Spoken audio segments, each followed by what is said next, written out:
Hello all. என்னுடைய பையனுடைய ஸ்கூலில் வந்து பரேட் காஸ்டியூம் நடந்திருந்தது October 31 இன்னைக்கு.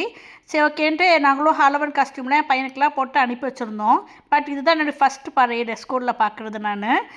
போனால் அவ்வளோ க்ரௌடு பீப்புள்ஸ், அந்த பேரண்ட்ஸ் எல்லாம் வந்து இன்வைட் பண்ணியிருந்தாங்க. ஸோ நாங்களுமே போனதுனால எல்லாருடைய பேரண்ட்ஸும் சுற்றி நின்றுட்டு அவ்வளோ க்ரௌடு, அதில் டீச்சர்ஸ் கிட்ஸு காஸ்டியூமு பார்க்குறதுக்கே அவ்வளோ ஏதோ நம்ம ஊரில் திருவிழாவுக்கு போன ஃபீல் வந்தது எனக்கு.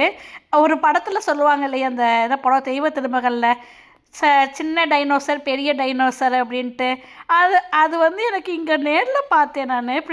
ரெண்டு பிரின்சிபலுமே, பிரின்சிபல் வைஸ் பிரசிடென்ட் 2 பேருமே பெரிய டைனோசர் காஸ்டியூமும் சின்ன டைனோசர் காஸ்டியூமும் போட்டுட்டு வந்திருந்தாங்க. எனக்கு இதை பார்த்த உடனே தெய்வ திருமகள் அந்த பொண்ணு சொல்கிறது தான் ஞாபகம் வந்தது. இதுதான் என் பையனுடைய கிளாஸ் டீச்சர். என்னதான் படிப்பு படிப்பு படிப்பு இருந்தாலும் இந்த மாதிரி ஆக்டிவிட்டி ஸ்டார்ட் ஆகும் போது அவங்க கிளாஸ் அப்பதானே கிட்ஸ் ரிலாக்ஸ்டா இருப்பாங்க.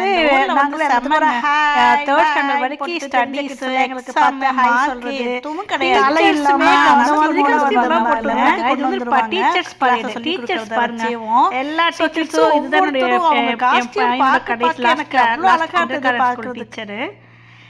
எல்லா டீச்சர்ஸும் ஃபஸ்ட்டு ஒரு காஸ்டியூம், அடுத்து அக்டோபஸ் அம்பர்லா செஞ்சுட்டு அவங்க ஒரு செட்டாக போயிட்டு இருந்தாங்க. இவங்க தான் வந்து பிரின்சிபல். டைனோசர், பெரிய டைனோசர் சின்ன டைனோசர், அது வந்து ஒரு டிசைனர்ட்டு எல்லாருமே செம்மையாக பண்ணிட்டு இருந்தாங்க. எல்லாத்தையும் பார்த்து முடிச்சுட்டு கிட்ஸ் எல்லாம் சேரில் உட்கார வச்சுருந்தாங்க.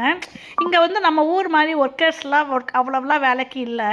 அப்போ என்ன பண்ணுவாங்க சேருக்கு அப்படின்னு யோசிச்சுட்டு இருந்தோம். பாருங்களேன், கிட்ஸ் இந்த லெவலில் இந்த ஏஜ்லேயேவும் அவங்க ப்ரேயர் அசம்பிளி முடிஞ்ச உடனே அவங்களே அவங்க சேர், அவங்க உட்காந்துருந்த சேரை அவங்களே தூக்கிட்டு கிளாஸ் ரூம் போகணும். இந்த வயசுலேருந்தே ஹெல்பிங் டெண்டன்சியும் சேர்த்து அவங்க வளர்த்து கொண்டு வராங்க.